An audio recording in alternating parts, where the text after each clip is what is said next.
Assalamualaikum semua. Okay, so Madam akan sertakan slide chapter 2 MKT 310. Okay, so chapter 2 kita akan belajar mengenai history of public relation. Okay, right. So dalam chapter ni, okay, so basically kenapa kita kena belajar history of public relation sebagai PR manager ataupun seorang public relation practitioner. Okay, so you kena tahu yang public relation ni bermula di mana bila manusia ni hidup di dalam satu masyarakat. So bila manusia ni hidup di dalam satu masyarakat, kita perlu ada PR. Kita perlu ada public relation di mana people use public relation to solve crisis and problems through two-way communication. Two-way communication. Okay. So history also show that almost all great leader are good PR practitioner. So maknanya kalau kita nak jadi seorang pemimpin, kita mesti kena pandai dari segi PR lah, iaitu public relation, iaitu membina hubungan yang baik dengan orang lain, kan. Okay. Alright, so history of public relation as early as 1800 in Iraq, messages were craft or written on stone to educate farmer on agriculture technique to encourage them to be involved in producing food for the nation. So maksudnya zaman-zaman dulu lagi kan dah guna PR ni dalam menyampaikan maklumat, dalam memujuk sesuatu atau masyarakat itu untuk buat sesuatu. Contoh zaman dahulu kan British kan dia bawa masuk India, bawa masuk China kan, ke dalam Malaysia ni, ke dalam Malaya ni, dan dia menyampaikan maklumat tu melalui radio kan, newspaper, supaya kita menghasilkan tanaman kan. Kalau China ni dia melombong, kalau India ni dia duduk di estate, tanam pokok getah. Alright, so dia bagi contoh lah dekat Yunan kan, dekat Romans, how macam mana public relation ni digunakan ataupun dipraktiskan. Dekat Yunan dia kata good orator are made leader. A lot of politicians try to get help from Sufi practitioner to sharpen their communication skill. So orang yang nak jadi pemimpin ataupun politician, dia mesti ada communication skill, di mana bila dia ada communication skill yang bagus, dia boleh menyampaikan maklumat kepada orang dengan bagus, dan juga boleh influence orang untuk buat sesuatu. Sebab tu kalau kita dengar orang yang pandai cakap ni, kita rasa macam bersemangat nak buat, macam Azizan Osman kan, padahal dia tu tak ada buat bisnes apa pun, dia just cakap je kan, cakap teknik tu marketing, bagi semangat kat orang nak buat bisnes, tapi dia tak ada bisnes, tapi dia pandai communication skill. So they can influence people, they can persuade people, they can encourage people. Alright.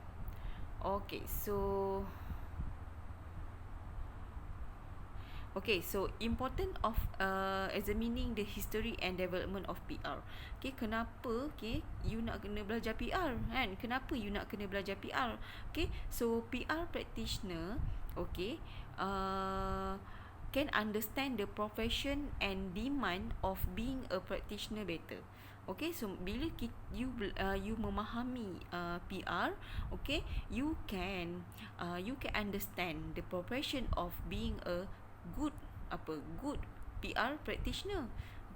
Alright. So PR practitioner can learn better communication strategies to influence public opinion. Alright, to influence public opinion. Influence public opinion tu maksudnya kita nak pengaruhi orang-orang ramai ni, kita nak pengaruhi masyarakat, kita nak mempengaruhi society. Alright. And PR practitioner can study or learn the different tools and method that were used during the different stages of the development of PR. Okay, alright. Okay, so development of public relation internationally. Okay, right. So dia ada persuasion, okay, publicity, marketing, management. Okay, lagi satu tak nampak. Okay, so yang inilah apa nama? Okay. Publicity, information, marketing, management, persuasion. So ini adalah apa nama, key activities. Okay, key activities of PR. Okay. Okay, persuasion, development of public relation internationally. So persuasion zaman dulu, okay, orang guna persuasion ni persuade, kita nak pujuk orang. Sebab tu zaman dulu kan, kalau apa, kita Kristian, dia nak menyebarkan agama Kristian kan, dia apa, dia datang Malaysia, datang Malaya ni, dan dia nak sebarkan agama Kristian dengan apa, dengan persuasion lah. Dia tunjukkan contoh yang baik orang Kristian ni kan, dia bagi bantuan dekat orang-orang yang memerlukan bantuan kan. So lama-lama apa, orang nak masuklah Kristian. Sama juga Islam kan. Nabi Muhammad sallallahu alaihi wasallam menyampaikan Islam kan dengan persuasion, secara sembunyi. Di mana Nabi Muhammad sallallahu alaihi wasallam menyampaikan Islam secara memujuk, tidak memaksa. Okay, alright. Sama juga.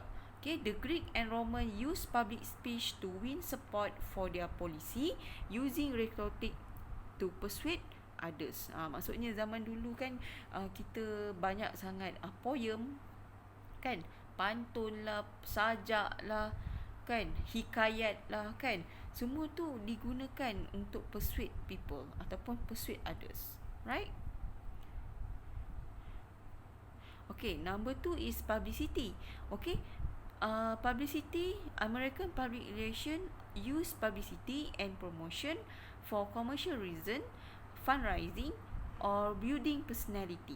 Okay, alright. In the 1920, it was more inclined toward promoting product and raising money for charitable purpose. So publicity ni dia adalah kita public kan, kita punya apa nama, kita punya company, kita punya produk untuk commercial reason ataupun fundraising ataupun building personality. Make it people know about your company lah. Publicity ni maksudnya kita make it people know about ourselves, our company, make our company expose. Maksudnya exposekan diri, exposekan company kita, exposekan produk kita kepada masyarakat ataupun society supaya mereka tahu produk kita, mereka kenal produk kita. Ni tujuan dia untuk commercial reason, untuk fundraising ataupun building personality ataupun lebih kepada raising money for the charitable, charity kan. Okay. Okay, information, menyampaikan maklumat. Ini masa zaman perang ni ya, perang dunia kan, perang dunia kedua kan. Macam mana kita menyampaikan maklumat kepada kita punya community ataupun society. Kita menyampaikan maklumat, okay, untuk create the awareness and encourage support for participation in campaign. So maksudnya kalau macam kita nak gaining the independent dulu daripada British kan, kita menyampaikan maklumat supaya rakyat masa tu, rakyat Malaya kan, rakyat Malaya masa tu supaya berani untuk apa, gain the independent. Sebab kita takut dengan British. So macam mana nak bagi rakyat ni tak takut dengan British? So kita kena create awareness kepada rakyat supaya jangan takut dan encourage mereka untuk support kita untuk capaikan kemerdekaan daripada British. Okay, right. Okay, marketing, PR, okay, has become more involved in marketing with the rapid growth in communication technologies, development of infrastructure, easier access to international market, and a more consumer-oriented society. Okay, di mana, okay, so PR ni, okay, berkait rapat, interrelated dengan marketing. kan PR ni interrelated with the marketing, because PR ni juga dia membantu dari segi promotion, daripada segi promotion produk. And also practitioner help to organize exhibition and roadshow, by issuing information pamphlet on company at exhibition and roadshow. So maksudnya PR ni juga dia membantu dalam handle or any roadshow atau event ataupun program exhibition, alright, dalam promosikan company, dalam mempromosikan produk yang dijual. Right. So management, so increasing pressure from better informed customer, employee and activists has encouraged PR practitioner to take a more managerial approach in executing tasks. So maksudnya sekarang ni PR ni juga dia bukan saja buat info produk, marketing kan, tapi dia dah involve dalam management. Dalam management sesuatu company tu juga. So large organisation and service oriented organisation emphasis on long term relationship with strategic public. So bila company besar, dia memerlukan PR practitioner untuk membantu mereka macam mana nak manage long term relationship dengan strategic public. Siapa strategic public? Iaitu customer, client, pekerja, staff kan, supplier, itu semua adalah kita punya strategic public lah yang kita perlu jaga, hubungan yang baik dengan mereka. Alright. So PR practitioner juga dia kena pandai counselling lah, memberi hikmat konsultan kepada management. Kerana apa? PR ni dia jadi macam advisor kepada top management. Contohlah kalau nak launch any event ataupun nak buat any event, program kan. So kita kena advise lah kepada kita punya management ni, nak buat event yang macam mana, yang sesuai macam mana, event yang sesuai macam mana, yang boleh mendatangkan hubungan yang baik dengan pelanggan. Contoh kan, event yang macam mana, kita advise mereka lah. Alright. So development of public relation in Malaysia. Dekat Malaysia. So dekat Malaysia ni pada zaman dahulu kan, macam zaman Kesultanan Melayu Melaka pun dah ada PR, di mana kita ni ada hikayat, ada poem kan. Hikayat poem tu digunakan sebagai medium untuk menyampaikan sesuatu maklumat, information kepada rakyat. Alright, so dekat Malaysia ni, according to Hamdan, Hang Tuah and Bendahara Tun Perak are an example of good PR practitioner who are able to solve a lot of community problem and make Melaka a well-known port at that time. So maksudnya mereka ni kategori sebagai PR practitioner yang bagus kerana mereka ni menyelesaikan banyak masalah komuniti. Komuniti tu siapa? Komuniti tu adalah public lah kan. Alright. So dan mereka ni memerintah ataupun mengendalikan Melaka ni sehingga menjadi port yang terkenal. Right.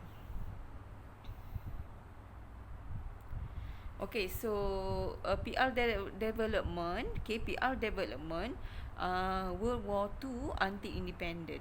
So semasa World War II, Perang Dunia Kedua, alright, Malaysia ni, Malayan Union Department of Public Relations was set up, produce leaflet as well as radio broadcast, and face-to-face communication through public meeting to carry out the task. So maksudnya dulu kan, Malayan Union ni dia tubuhkan public relation. Department of Public Relation, yang tugasnya public relation ni adalah to return confidence in British rule, okay, encourage the people to be self-sufficient in agriculture, to produce, okay, kerana shortage of food, okay, counter communist trade and bring back peace to the nation. So maksudnya samalah, dia orang ni gunakan Department of Public Relation ni untuk menyebarkan maklumat lah kepada rakyat. Tugas department ni menyebarkan maklumat kepada rakyat, kepada komuniti, okay, info-info yang Malayan Union nak sampaikan. Contohnya info apa? Info tu lah okay, confident balik dengan British punya pemerintahan British. Encourage the people to be self-sufficient in agriculture. Inilah, okay, alright. Okay, World War tahun 1948, the department was renamed Department of Information, which is presently known as Ministry of Information. Okay, main task is to counter communist propaganda during communist insurgency period. So maksudnya mereka ni menggunakan Department of Information untuk menyebarkan ataupun untuk counter, lawan balik komunis punya propaganda.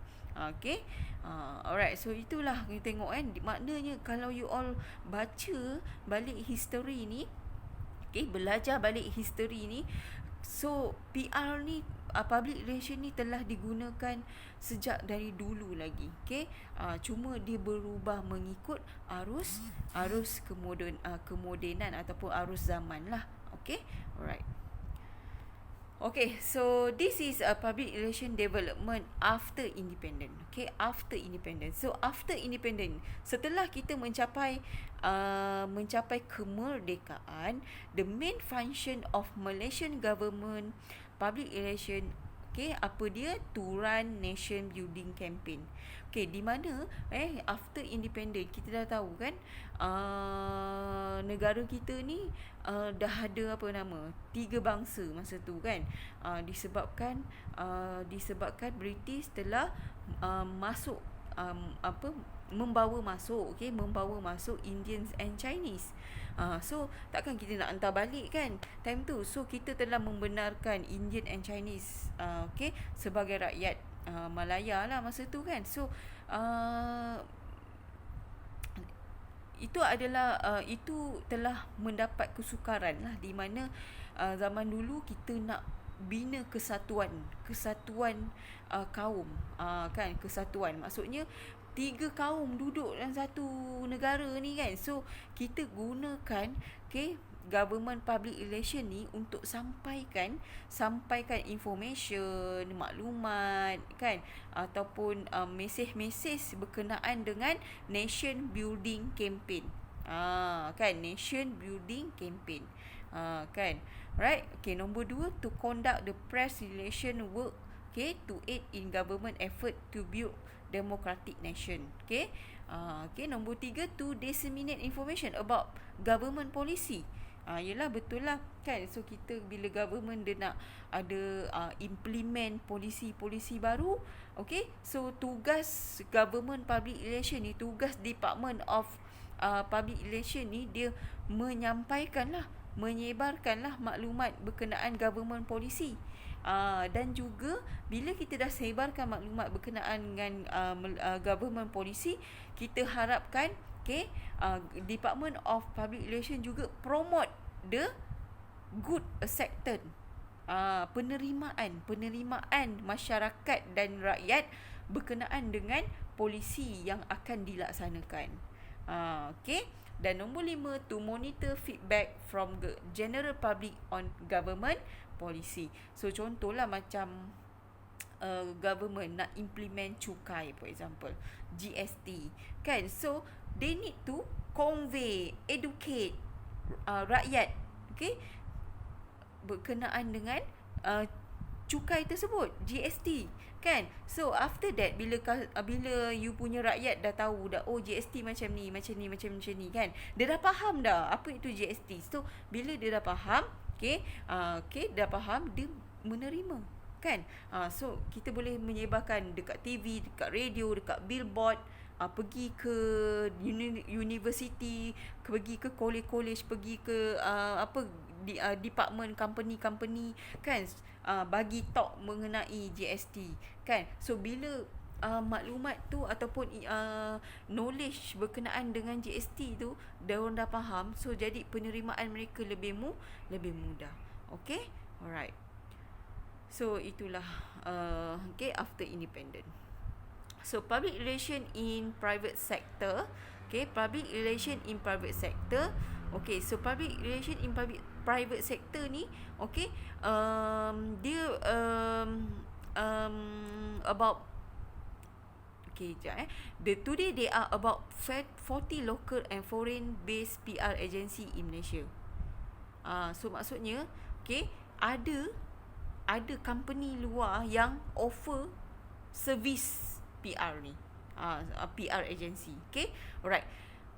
So maksudnya kalau company kecil lah, mereka tak mampu nak adakan Department of Public Relation, kerana bila ada Department of Public Relation, you need to pay dia punya salary apa semua kan. So to cut a cost, okay, so mereka menggunakan khidmat daripada PR agency. PR agency, okay, untuk konsak lah jika mereka ada apa-apa task yang perlu diselesaikan, kerana kan bukan semua company ada PR department.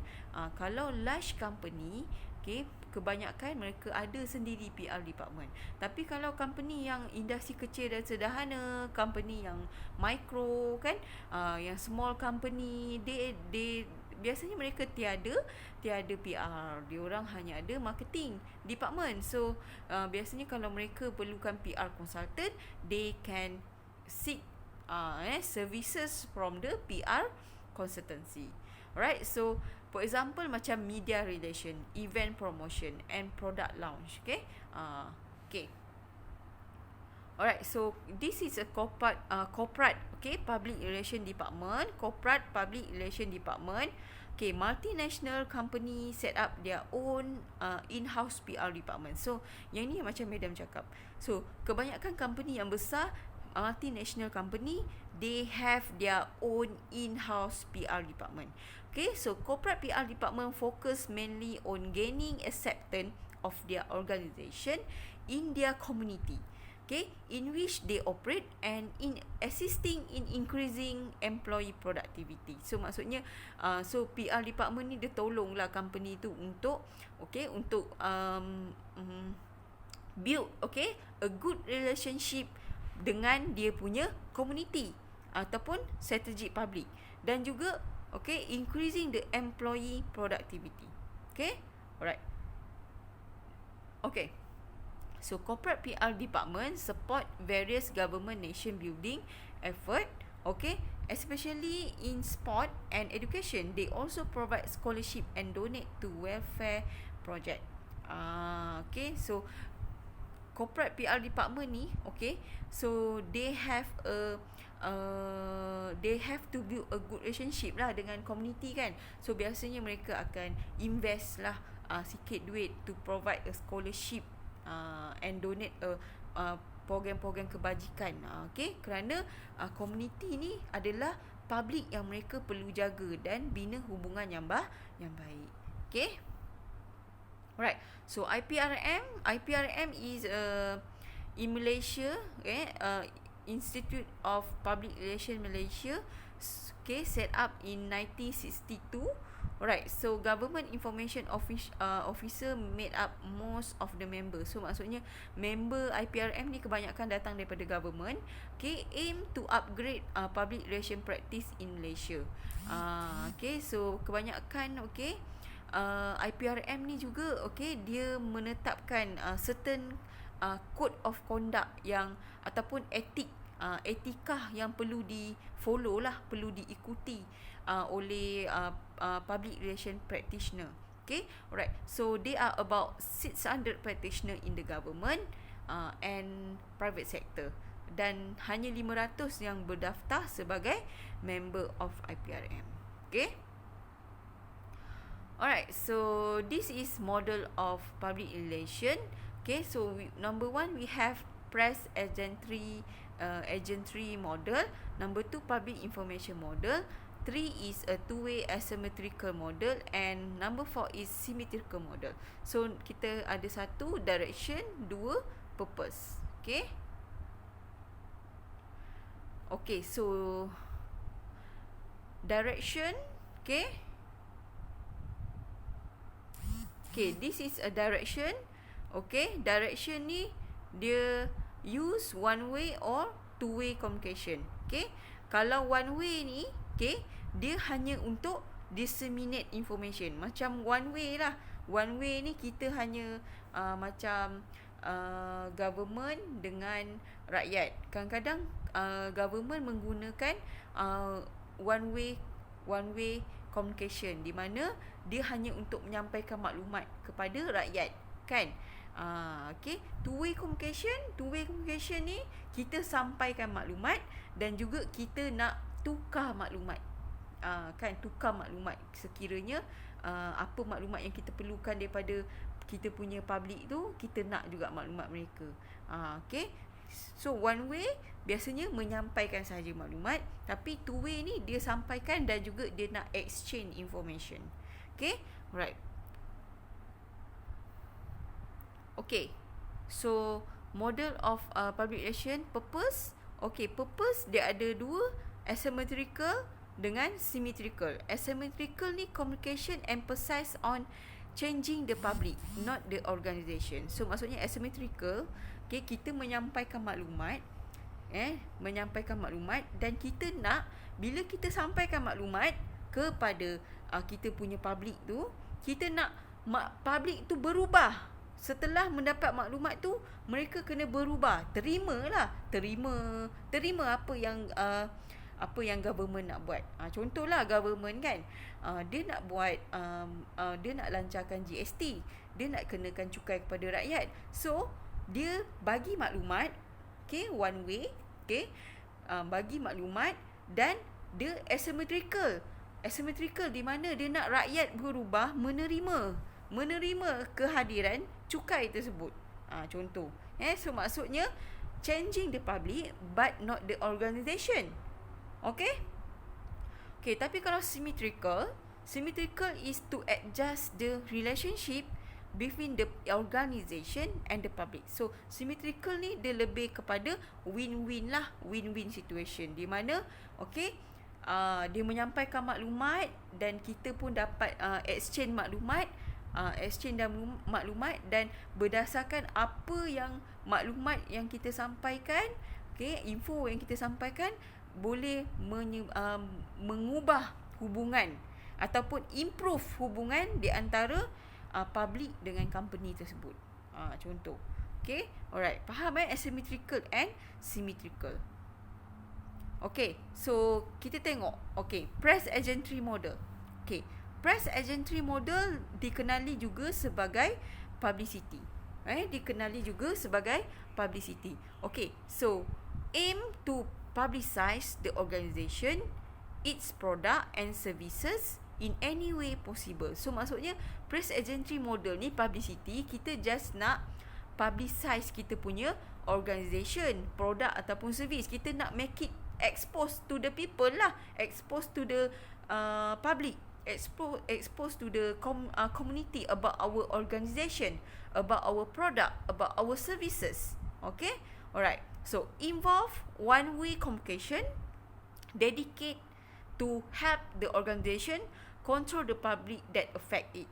So maksudnya kita one-way communication je. Kita nak menyampaikan kepada pelanggan kita, customer kita, public kita, yang company kita ni ada jual produk macam ni, company kita ni macam ni, company kita ada servis macam ni.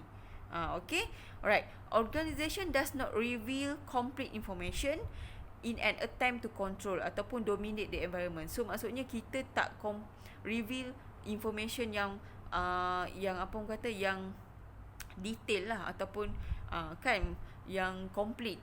Okay, Alright, so this model is used to promote celebrity. Maksudnya kalau press agency model ni ataupun publicity, biasanya kita nak promote artis ataupun celebrity ataupun politician kan. Takkan kita nak reveal keburukan dia semua. Kita reveal apa yang kita nak orang tahulah, betul tak? Okay, alright. To promote product, to promote sport ataupun to promote the organisation leader. Alright? Okay, so number 2 is public information model. Okay, public information model seek to disseminate information to the public as truthfully and accurately as possible. So maksudnya kita nak menyampaikan maklumat kepada public ni, okay, maklumat yang kalau boleh yang setepatnya, se-accurate yang boleh. Okay, alright. Involve one-way communication through control organisation media and mass media. Alright, so maksudnya one-way communication ni tadi yang macam Eden cakap, dia one-way, nak menyampaikan maklumat saja. Tapi menggunakan media and mass media, organisation media macam majalah company tersebut, website company tersebut, kan? Apa lagi? Brochure ke pamphlet daripada company tersebut. Mass media ni macam television, radio, newspaper, kan? Right. So not based on research and strategic planning. Okay? Alright. So promote the organisation and try to change the behaviour of the public, but not the organisation. So maksudnya, okay, public information model ni adalah asymmetrical. Asymmetrical di mana dia nak, okay, bila dia dah sampaikan maklumat kepada kepada public tu, okay, dia nak public berubah perception terhadap company tu, kan? Oh, company ni macam ni, baguslah company ni. Dia nak bila dia dah sampaikan maklumat, okay, kepada public, se-accurate yang boleh, sejujur yang boleh. So, okay, dia nak public ni, okay, apa? Asymmetrical lah, ubah behaviour terhadap company tersebut. Jadi daripada tak suka jadi suka company tersebut. Contoh, kan? Daripada tak tahu pasal company tersebut, jadi tahu pasal company tersebut. Maksudnya dia nak behaviour daripada tak nak try produk company tersebut, hinggalah kepada teringin nak try produk ni. Sebab apa? Sebab based on maklumat yang telah disampaikan. Okay, so this is used by government agency. Ini biasanya digunakan by government agency. Okay, so maksudnya macam ni lah yang Madam cakap. Government nak implement apa? GST, cukai.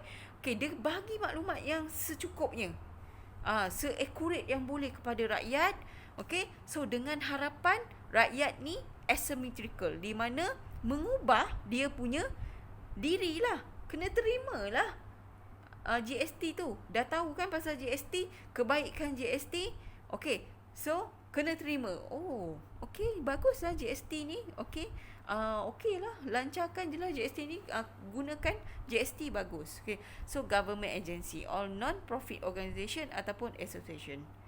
Okay, non-profit organisation ni macam makna, kan, Persatuan Kanser Malaysia, WWF, kan, diorang menyampaikan maklumat kepada rakyat, kepada public, kan. So dengan harapan, okay, bila kita dah tahu tentang persatuan dia, so dengan harapan kita apa? Kita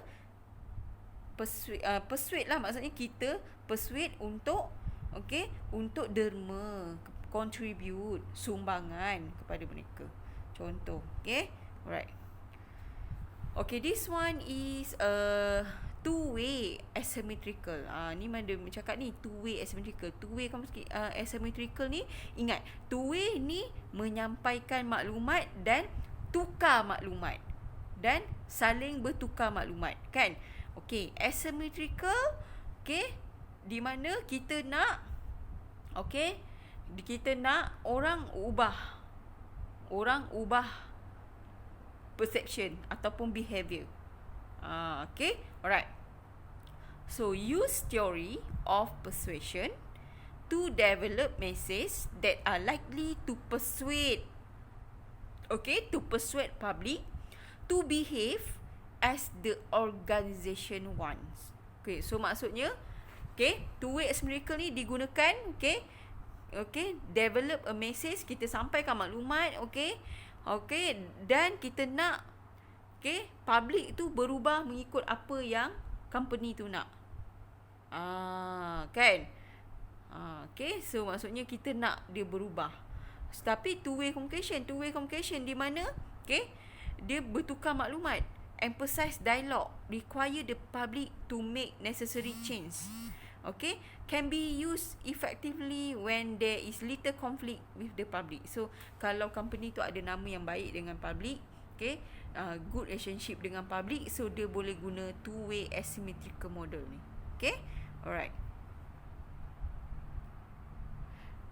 Okay, so better than press agentry and public information model. Okay, right. So kerana dia research the public attitude. So two-way asymmetrical model ni, okay, dia kena tahu what is the public attitude. Okay, so kebanyakan business yang highly competitive market akan gunakan two-way asymmetrical. Alright, so majority of public relation consulting firm provide two-way asymmetrical model service to their client more often than the other three models. So maksudnya two-way asymmetrical model ni lebih susah nak dibuat berbanding dengan model yang lain. Okay, kerana dia kena develop message yang betul-betul akan influence orang tu, akan persuade public tu. Sebab itulah dia kena buat research berkenaan dengan public. Dia kena study, buat survey sikit berkenaan dengan public attitude. Okay, alright. Okay, contoh dia macam buat survey dulu ke, kan, online survey, questionnaire. Okay, alright. And lastly is symmetrical model. Symmetrical model, okay, di mana public relation program based on research and which use two-way communication to manage conflict and improve understanding with strategic public. Okay, symmetrical model ni dia lebih kepada, okay, nak improve hubungan dengan public. Win-win situation. Okay, dia negotiate rather than using forces. Symmetrical model ni, okay, two-way communication dan juga dia nak improve hubungan ataupun understanding dengan public dia. Tak kira lah sama ada dengan klien dia ke, dengan supplier ke, dengan customer ke, kan, dengan business partner ke, ataupun dengan pekerja. Okay, alright. Okay, so habis model untuk public relation. Okay, so this is the dia punya synopsis, so you can read. Okay, so this is additional model. So additional model ni dia middle ground, okay, dengan two-way asymmetrical dan symmetrical model. Okay, organization and public seek to negotiate outcome that are most advantageous to both parties in the long term. So applies in excellent PR department as extension of symmetrical model. So additional model ni mixed motive model. Okay, dia persuade public with symmetrical model. Okay, persuade public dengan asymmetrical model dan negotiate dengan symmetrical model. Okay, persuade public dengan asymmetrical model. Asymmetrical model di mana dia sampaikan maklumat kepada orang, kepada public tu, supaya public tu berubah dia punya behavior. Kan, dan negotiate dengan symmetrical model. Symmetrical model ni kita kena faham dia punya public attitude, okay, dan kita negotiate, persuade dia. Okay, right.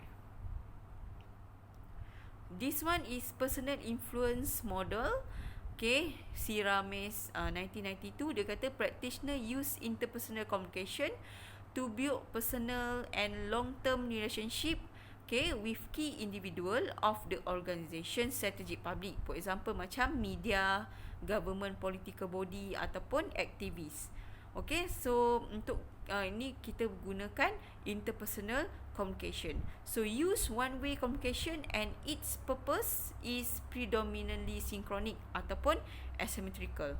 So dia akan gunakan various teknik seperti hospitality, bagilah servis lah, dia accommodation, bagi penginapan, layanan yang baik, bagi gift kan, hadiah, ataupun brokering of influence to build lasting friendship. Maksudnya kita bina hubungan yang baik dengan ataupun persahabatan dengan public tersebut. Contohlah media kan, company kena baik dengan media. So dia buatlah media tu macam kawan dia lah, belanja kopi-kopi ke kan, pergi bagi hadiah ke, hari raya bagi hamper, apa example like that.